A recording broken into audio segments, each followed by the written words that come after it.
In today's video, isa na naman pong lending apps ang bibigyan natin ng review. So itong lending apps na ito, madalas ko po nakikita doon sa YouTube sa advertisement nila pag nanonood ka sa YouTube. So lumalabas to, nagpa-pop up ng mga lending companies. At saka syempre, katulad ko, sawa na rin po tayo sa mga yung mga advertisement nitong mga lending apps na sabi nila mababa ang interest, malaki ang malo-loan mo sa unang loan. Tinry ko po mag-apply dito sa loan application na to para maibigay ko po sa inyo yung review para panoorin niyo muna po bago po niyo i-try or mag-apply dito, guys. So doon po sa mga bago na hindi pa nakakaalam, nagpaplano pong and naghahanap nyo ng mauutangan na reliable. So bago nyo po i-download, guys, panoorin nyo po yung video na to hanggang sa huli. So basically sa application po, napaka-basic. Unang-una, pare-pareho lang naman yung mga information na hinahanap nila. So ang kagandahan, ang nagustuhan ko rito, guys, sa application na to, pwede mag-apply yung employed and unemployed. Tapos kung employed ka man, ang kagandahan, hindi na sila naghanap nung employment certificate, wala na rin pong payslip. At ang itatanong po nila dun pag nandun ka na sa employment information is magkano yung monthly salary mo, tapos kailan nyo po natatanggap yung salary, twice a week ba, or twice a month ba, or once a month, parang ganon. Tapos ano po yung araw ng ng salary yun. Yung mga information na hinahanap lang nila. So hindi na sila naghahanap ng certificate of employment and payslip. Yun ang kagandahan po kasi siyempre kung wala kang updated, hindi naman nagsisend yung company nyo or kailangan nyo pa i-access sa database nila. Dito po hindi na po kailangan. So yun nga, guys, so isa yun sa mga nagustuhan ko. Ang medyo na lang po ako rito is dun sa character reference kasi tatlo po yung hinahanap nila. Wala tayong magawa, tatlo kasi sa iba isa lang naman, pero sa kanila tatlo. So ang ano ko, tips ko naman sa inyo, guys, ako ang nilagay ko rito is puro member lang ng family ko. So tatlong member ng family. Tapos dalawa lang doon yung active na alam kong phone number. Tapos yung pangatlong phone number is parang hula na lang ako, pinalitan ko na lang dulo kasi wala naman ako maibigay. Hindi naman ako pwedeng magbigay ng ibang reference ko ibang tao kasi ayoko mandamay ng ibang tao dito sa obligation ko kung mag-fail man ako as ako lang or within the family, 'di ba? So yun lang yung medyo na ko sa daming ng information.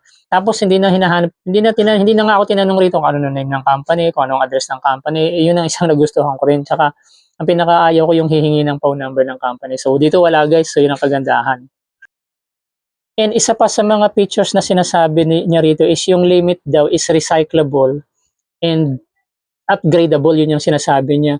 I'm not positive kasi siyempre first time pa lang tayo eh. So pag ang parang ibig sabihin niya rito yung limit na recyclable is parang revolving fund na pwede niyo gamitin uli, 'di ba? Unlike dun sa iba, kailangan i-full paid niyo muna bago niyo magamit. So dito po ang sabi niya, yun nga, recyclable.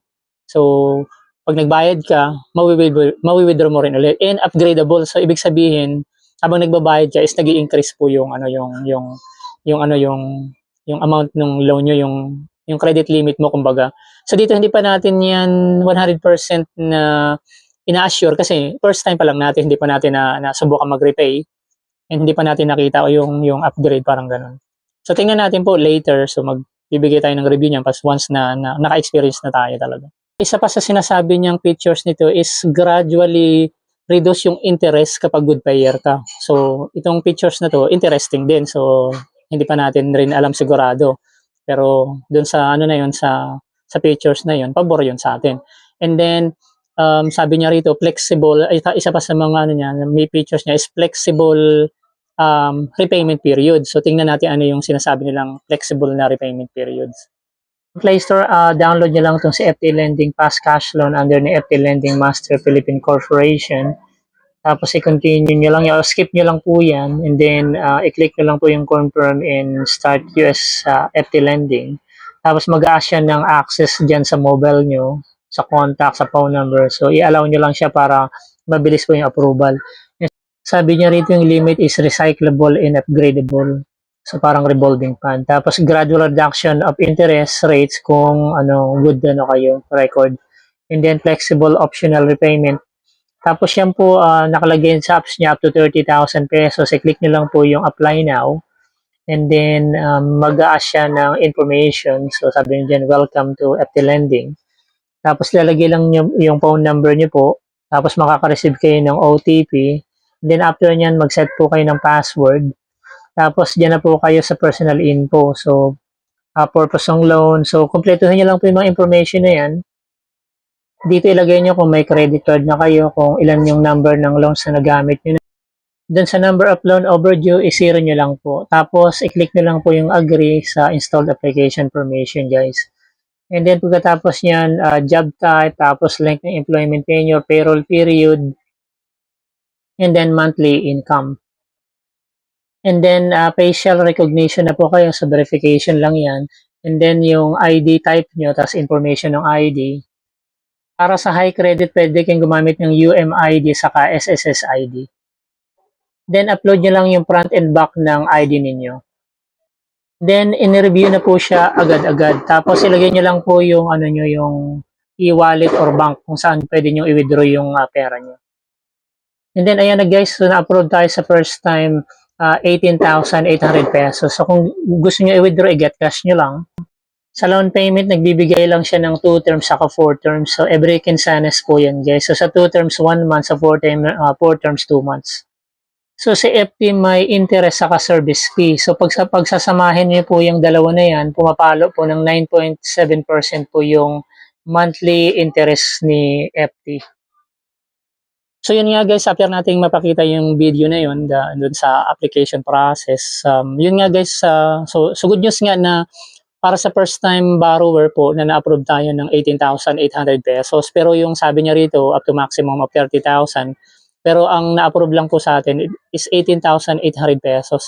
So guys, sobrang laki niyan para sa first time borrower, 'di ba po? Kasi dun sa mga usual na loan apps, kailangan mo mag-travel or kailangan mo mag-build ng credit history bago mo po ma-achieve yung ganyang amount.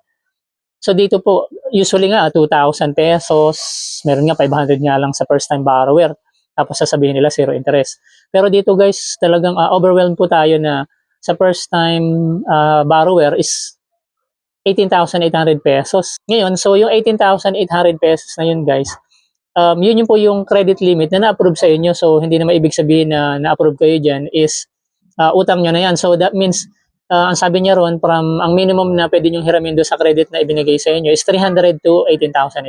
So, pwede nyo i-withdraw lang yung 10,000 or 5,000 pesos. Yun po yung guys. So, naka-ready lang po yung amount na yan anytime na kailangan nyo. Ngayon, so tiningnan po natin yung yung repayment period kasi yun po yung sunod na na dapat malaman natin. So, bali ang term period niya guys dito is 2 term period tsaka 4 terms period. So ang ano rito ang system dito ni FT Lending is every quincenas. So every 15 days pala yung term niya, hindi siya monthly. So sa isang buwan, dalawang beses kayo magbabayad. So kung sinabi niya rito ang 2 terms, so ibig sabihin 1 month yung kasi dalawang terms. Tapos yung 4 terms is dalawang buwan kasi 4 na terms, so 15, 15, 15. So yun po yung ibig sabihin niya rito. So tayo guys dito sa first time borrower, so may 2 months na binigay sa akin. So, ibig sabihin 4 terms. So, medyo maikli yung time period kapag kumutang ka ng malaking halaga, medyo negative po sa atin yun. Pero syempre, kung kailangan nyo naman pera at kaya nyo bayaran yung amount na yun, nasa sa inyo yung guys. So, basta yung terms na binigay niya is 2 terms, 2 months pa lang para sa akin. So, sana mag-increase. Kasi, yung ibang loan apps, katulad na sa Skyro na sinasabi ko na binigyan din natin ng review, ano ko lang yung link dyan. Ang kagandahan kay Skyro is up to 12 months yung yung term period ng repayment Pero dito 2 months lang tapos 4 terms pa. Yun lang medyo sa review natin is medyo negative para sa akin kasi twice ka magbabayad sa isang buwan, 'di ba? Parang hinati lang nila. And then puntahan naman natin yung sunod na pinaka-importanting part ng loan is yung interest, 'di ba? Magkano yung interest na pinapataw niya. Dito kasi si FT Lending, ang style niya, meron siyang interest na maliit lang pero may service fee siya. So yung service fee na yun is kada terms, so kada quincenas po, tsaka yung interest. So pag pinagsama mo yun, malaki. So ayun, sa video na yun, pinakita rin natin yun. So yun yung isa pa sa mga medyo negative ako dun sa sa process na yun. Pero kung isusuma total nyo po, is halos hindi rin siya nagkakalay sa mga ibang lending apps. Kasi sa calculation ko po rito, kapag kinsenas siya, papalo lang siya ng kulang-kulang 5% or 4 point something, ganun, close to 5%. Pero kung sa isang buwan mo, kasi usually ang ang kinakalculate natin per month, 'di ba, para malaman natin yung actual yung percentage. So kung iwa 1 month mo siya, ang ibig sabihin nun, tumubo siya ng 9.7% sa isang buwan. So usual po dun sa mga normal na lending apps, parang ganun din siya nakakalayo. Dinivide lang niya into 2 para mas mababa. Pero yung percentage nun pag monthly is the same. So 9.7% po yung pinapatong dito ni FP Lending. So yung isa po yung sa mga negative sa akin, pero hindi na rin masama kung ganun. Ang akin lang is kasi nagbabayad siya ng twice. Siguro para magaan, hatiin mo sa dalawa, parang ganun ang style niya. Pero sana hinabaan yung time frame ng pagbabayad, di ba? At least, so 1 year, kay 18,000 yan, laki niyan. Siyempre, kung uutangin mo lahat yan, papalo na ng siguro mga 5,000 ang ano niya, ang ano yan, ang every quinzena, so papalo ng 11K ang kada buwan. So, pero mabigat, di ba? Parang biglaan yung bayad. So, at least sana, at least 12 months. So guys, disclaimer lang po na nasa sa inyo pa rin po yung yung decision para mag-apply sa loan app na to. And guys, kung hindi pa po kayo naka-subscribe sa channel natin, dyan lang po sa baba yung subscription button, pindutin nyo lang po. And then yung bell notification para notify din pa kayo sa mga susunod na mga video natin. And maraming salamat nga guys sa patuloy na pagsubaybay at panonood, and I hope to see you next time.